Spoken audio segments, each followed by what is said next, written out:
ကိုတန်ငါလေးရင်စီပါလို့ကိုတန်ငါလေးရင်စီပါလို့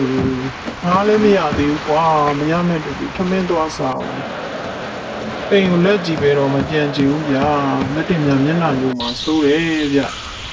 ကောင်းနေရောပဲဗျာငါကြော်လေးနဲ့အိုက်ပွဲလေးပေးပါအောင်ပြောအဘောက်တမင်းလေးဝင်ကြွေးရလားလူကြီးရေ အဘအဝစားတော့ဗမလောက်ရင်ထပ်မှာနော်ဗ ဟောပါလေလူကြီးရေဒီရနာမြေပုံကလေအဘောက်ကောက်ရထားတာလူကြီးရေအဘောက်ကအသက်ကြီးပြီဆိုတော့အသုံးဝင်တော့ဘူးလူလေးယူသွားနော် အဲ့ဒါဆိုကျမတို့ချမ်းသာတော့မှာပေါ့နော်ကိုတင်မောင် တီးပေးပါဦးမိမရေ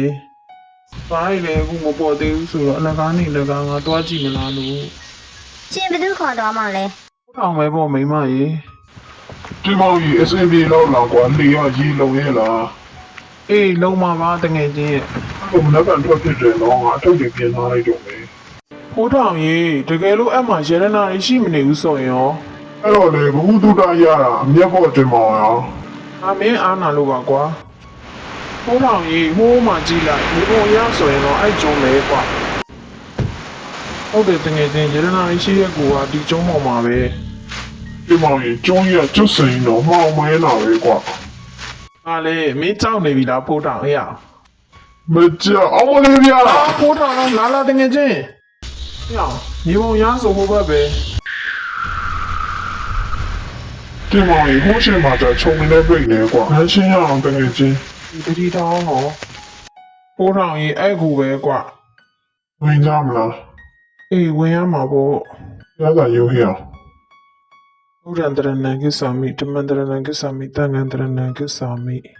ပြအောင်ရေညှိဆိုးဆိုးအိဆက်ဆက်ကြီးနဲ့ကြောက်စရာကြီးနော် ဟုတ်ပါကွာ အမလေးဘာကြီးလဲဟာ ဖိုးထောင်ကြီးတငယ်ချင်းလင်းတို့တွေပါကွာလာလာဆက်သွားကြမယ် အေးဒီမောင်ကြီးသွားစို့ဟေးအောင်ဒီမောင်ကြည့်ပါအောင်ကွာ အေးကြောက်စရာကြီးနော် ဒီဘေးမှာတော့တစ်တာတစ်လုံးတွေ့ရဲကွာ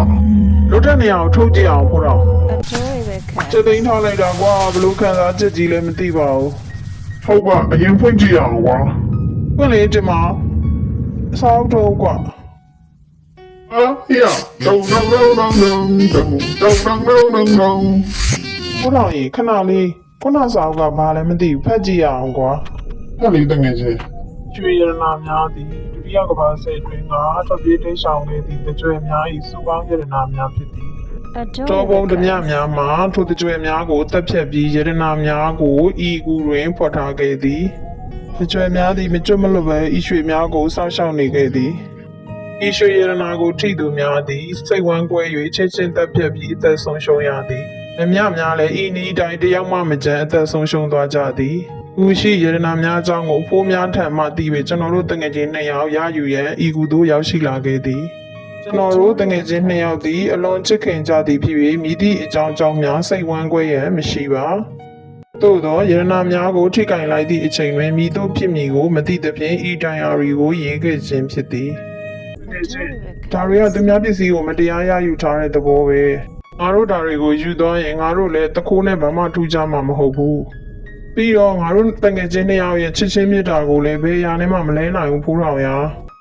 ငါတို့တောင်မယူတော့ဘူးမင်းသဘောတူလားဖိုးတော် ဟူလာဖို့တင်ပါဗျာ မင်းကငါအတွက်တန်ဖိုးမပြတ်နိုင်နဲ့တငယ်ချင်းကောင်းမှာပဲဖိုးတော် အတူတူပါပဲတင်ပါဗျာပစ္စည်းဥစ္စာဆိုတာချစ်ချင်းမြတ်တာတော့တန်ဖိုးမရှိပါဘူးတကယ်ချင်းရ